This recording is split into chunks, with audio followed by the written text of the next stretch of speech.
Is college right for you?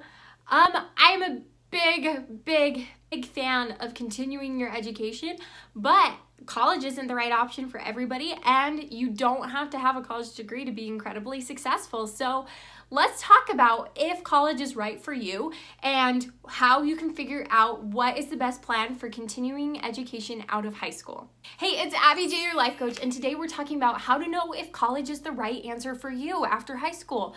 So let's dive into these tips, because so many people that I know go to college just because it's the thing to do, right? It's like, oh, of course I would go to college, right? But then they actually don't use their degree, or they find themselves in a career profession that had nothing to do with their degree, or they wish they had gone to a trade school or found some other ways to learn the skills that they would actually enjoy doing in a career. So don't let this happen to you. Don't waste thousands of dollars on a college degree if it's really not the right decision for you. And on the flip side, don't waste time if college is right for you. So let's dive into these tips so you know if college is right for you.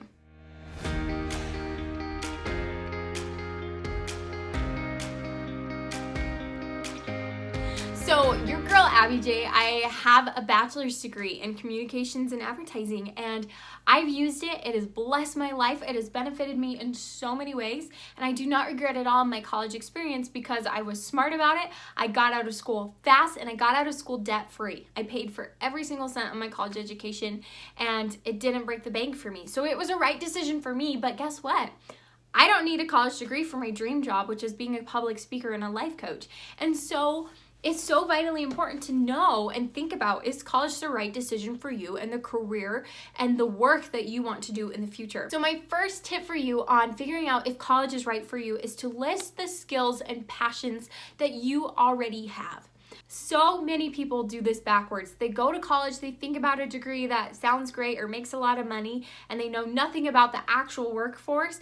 And then after they've spent so much money, after they've spent years at college, they realize that they're not really interested in being a math teacher or in being an engineer or being a artist or anything like that, right? So tackle this first on and actually make a list of like skills and passions that you have, things that when you do them, they don't feel like work. So for me personally, I put down that I loved public speaking, that I loved marketing, that I loved talking to other people, I loved teaching, right? So these were things that really interested me, and they helped guide my decision into, having a bachelor's degree. But as you look at your list, look over it and see, are there common themes? Am I very artistic? Am I very mathematical? Does, reading set your soul on fire, right? Do you love teaching other people? Do you not like hanging out with people?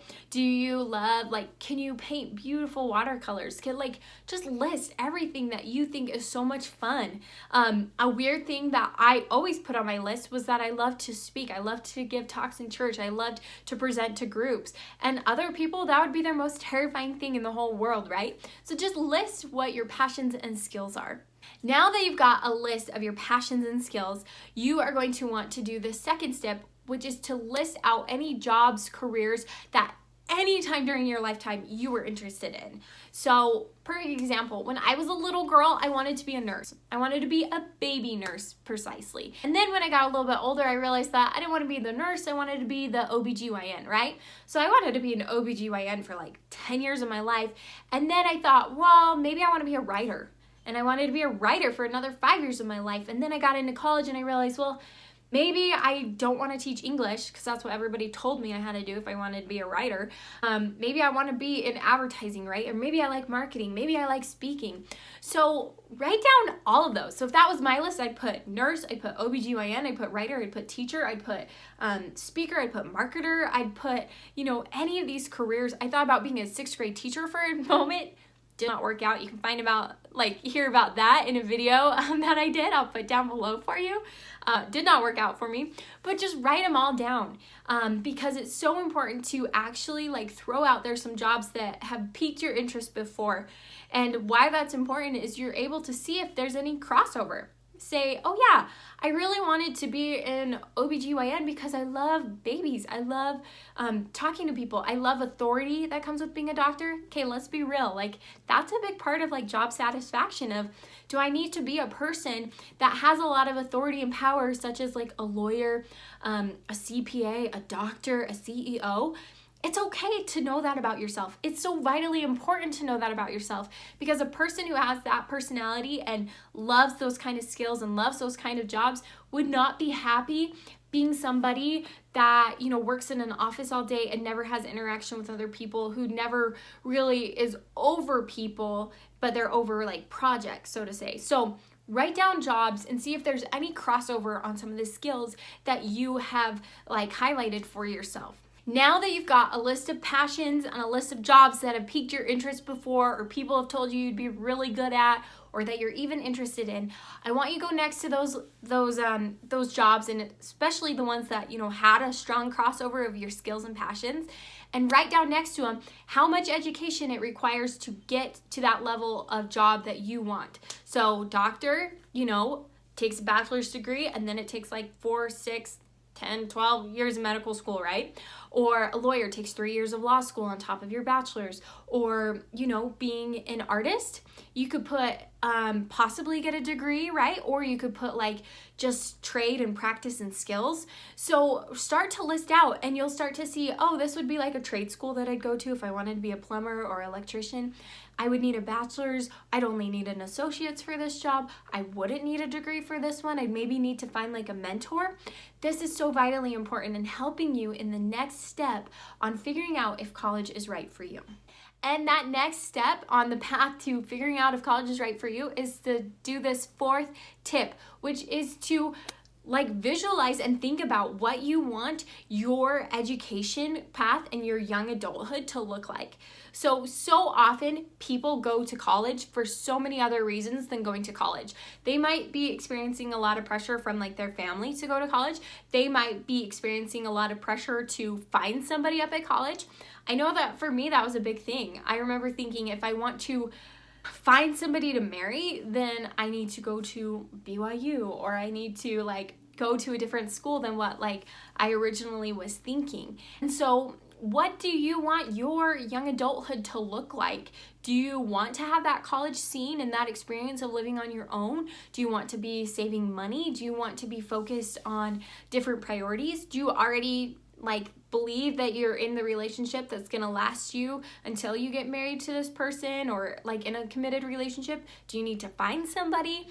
Those questions are so vitally important, because maybe you still want to pursue your dream of being a chef that just needs to go to like a trade school, which is local in your town, but you'll still want to go to college for that experience of living on your own, you know, for that experience of meeting other people, for that experience of socializing. So it's so important, because like your girl Abby right here, I didn't want to socialize with people. I didn't want to live away from home because I was so focused on other goals. I was focused on saving money. I was focused on getting out of school sooner. And I had an idea of where my relationship was going to come from, meaning, you know, I was waiting for a guy on a mission. And so I just knew like, oh, I don't need to go meet somebody. And it worked out fine for me. My husband happened to live like 2 blocks away from me, and so that worked for me. I'm not saying that's gonna work for you. And some people, like my little sister, she loved the experience of rooming with her best friend and going up there on the college campus just to experience it. So figure out what would be fun for you. What do you visualize for yourself in the next upcoming years when it comes to your college life, or the lack therefore of it? Okay, now that we've done all this legwork, right? We have decided our skills and passions. We've decided careers that possibly overlay or that we have interest in. We've decided, you know, like what we're actually interested in and like what we want for ourselves when it comes to our education path. And do we need to meet somebody? Do we need to have that social experience? Do we need to be on our own? You've done all that work. So now this 5th tip, which is so important on figuring out if college is right for you, is to create an education plan. I did this as somebody that went to college. I sat down, I looked at the degree I wanted to achieve. I mapped out how many credits I would need to take, how fast I would need to do it, and how much money it would cost me. And because of that roadmap, I was able to graduate college 2 years early, completely debt free. Magna cum laude, by the way. But because of that path, I was able to do that and know where my goals were. So if maybe you aren't looking at college or feel like the career path you want to go for just requires a trade school or a mentorship, write that out and say, okay, I need to go talk to this person, and this person and see if this career really is something I want. If it is, I need to go apply for this technical school or go talk to this company and see if they'll hire me as an intern. See if they'll hire me as, somebody that can just shadow them for a couple days. My biggest regret when it came to college and education is I didn't do more internships and I just didn't do more job shadowing. I wish I had totally done that.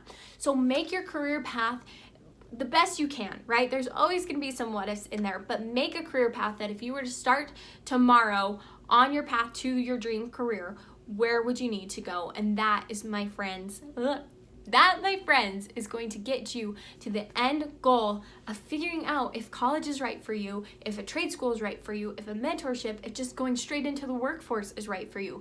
Because there are so many different paths that you can take on your journey to higher education. Okay, so those are 5 surefire ways to know if college is right for you and to set you up for total success when it comes to gaining your higher education and getting into a career that you are so excited and passionate about. So I hope this video helps you out. I'm gonna link some videos for you below. I've done some videos on how to graduate college early and how to survive high school and all these kind of things. So I'm gonna put that down there for you below. So please give this video a thumbs up and subscribe to my channel if you are interested in personal development and crushing this journey into young adulthood, because that is what I share videos on, and I teach people, especially my beautiful babes out there, how to do it with so much joy and energy and enthusiasm for life as you grow into the person you're supposed to be. So that's what my channel is all about. So leave me a comment down below on if you're thinking about college. I would love to hear jobs that excite you, and I will offer any wisdom or any advice or any connections that I know, depending on what career you're going into. So leave that for me down below, and I cannot wait to see you in my next video. Abby J out.